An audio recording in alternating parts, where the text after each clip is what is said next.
Nothing happens unless first a dream, writes Carl Sandburg in his great epic poem, The People, Yes.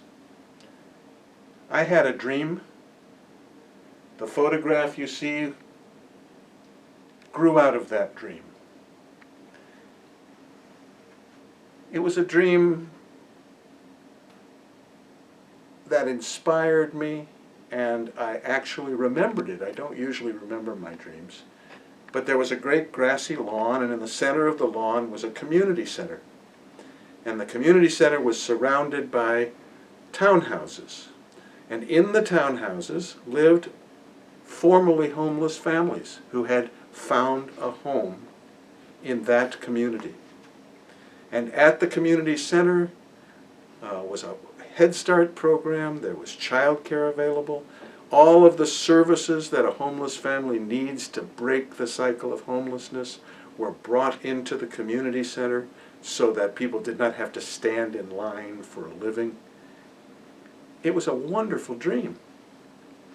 And I told my dream to a friend of mine who was an organizer for the American Friends Service Committee working among the homeless in our community in Oakland. He said, "Give me 24 hours. I said, "For what?" He said, "Just give me 24 hours. Book a room at the church and give me 24 hours. 24 hours later, my dream began to come true as we gathered around the board table at the Oakland church.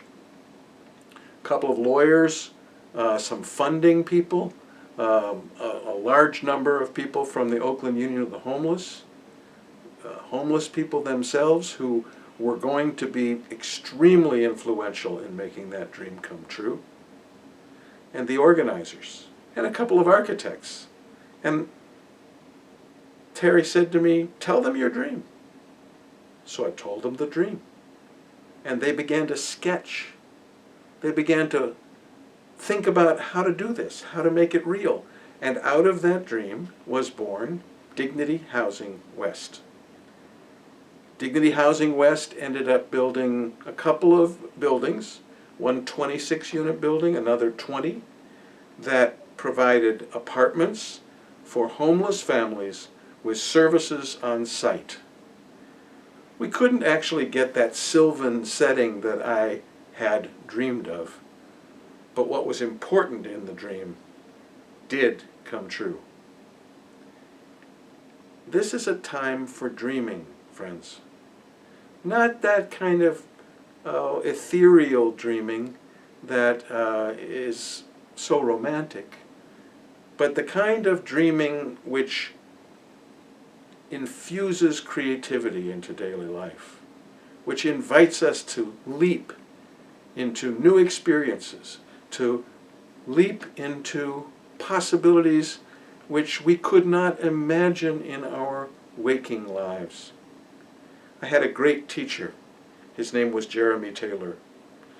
And Jeremy really didn't draw much distinction between what he called the waking dream and the sleeping dream. I'm a little more conservative than that. I tend to feel awake when I'm awake and asleep when I'm asleep, but my life is informed by my dreams, and I hope yours is too. These times when we are both suffering and waiting and blessed by a certain amount of dislocation or isolation, feel to me, these times feel to me somewhat dreamlike. And in that dreamlike quality, there is ample room for imagination, for creativity, for new ways of being together even as we are apart. Embrace the blessings of these times, my friends, that we might have life and life abundant, because nothing happens unless first a dream. Thank you.